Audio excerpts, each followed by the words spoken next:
धुळे शहरातल्या मालेगाव रोडवर असलेल्या ज्युनियर स्पेअर शॉपवर दिवसभर अशी गर्दी असते, कारण या शॉपचे मालक कल्पेश शर्मा यांनी एक अनोखी चळवळ सुरू केली आहे। त्यांनी व्हॉट्सअपवर रक्तदात्यांचे ग्रुप बनवले।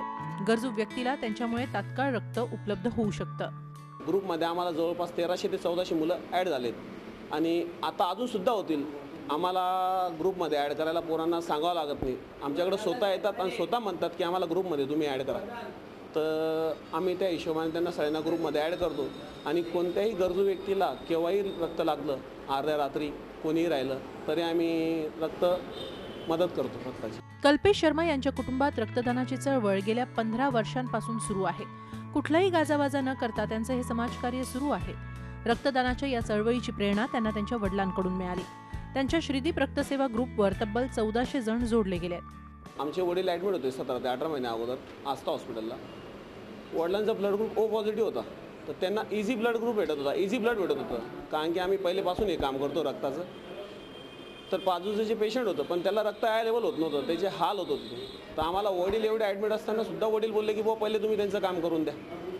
मग त्या हिशोबाने आम्ही विचार केला की नाही, यांना आपण सगळ्यांना मदत व्हायला पाहिजे, या हिशोबाने आम्ही ग्रुप चालू केला। व्हॉट्सअपच्या माध्यमातून सर्व जातीपातीच्या भिंती गळून पडल्या।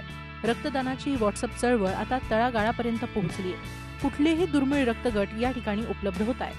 व्हॉट्सअपला SMS आला होता तर ते लागतच म्हणून, तर KD भावांना फोन लावला, त्यांच्याकडे आलो, रक्त दिलं। आम्ही 10-12 जण आलेलो आहे। गेल्या 4 महिन्यात तब्बल 90 रुग्णांना ऐनवेळी या ग्रुपच्या माध्यमातून रक्त पुरवण्यात आलंय। 24 तास ही सेवा उपलब्ध असते। अडचणीच्या काळात ज्याला रक्त मिळतं तो या ग्रुपला आपोआप जोडला जातो। माझ्या पत्नीला डेंग्यू झालेला होता। माझी पत्नी सिद्धेश्वरला ॲडमिट होती आणि मला एका मनुष्याने सांगितलं बाबा KD शर्मा म्हणून आहेत, तर त्यांना मी फोन लावला।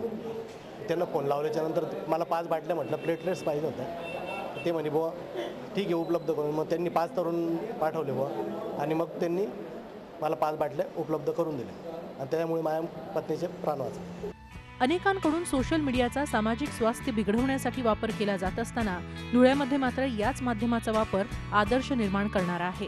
समाजातल्या नकारात्मक बातम्यांची आपण नेहमी चर्चा करतो, ऐकतो, पाहतो, मात्र समाजात अनेक असे प्रयोग आहेत जे सकारात्मकतेकडे नेतात आणि एक सकारात्मक ऊर्जा समाजात निर्माण करण्याचं काम करतात। त्यापैकीच श्रीदीप रक्तसेवा ग्रुप एक आहे। या ग्रुपचं काम आज हळूहळू सुरू असलं तरी ते निरंतर सुरू आहे आणि शाश्वत पद्धतीचं ते काम आहे।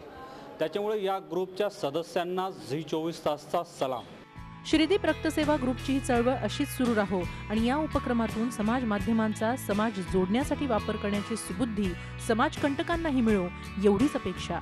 प्रशांत परदेशीसह bureau report, Zee Media, Dhule.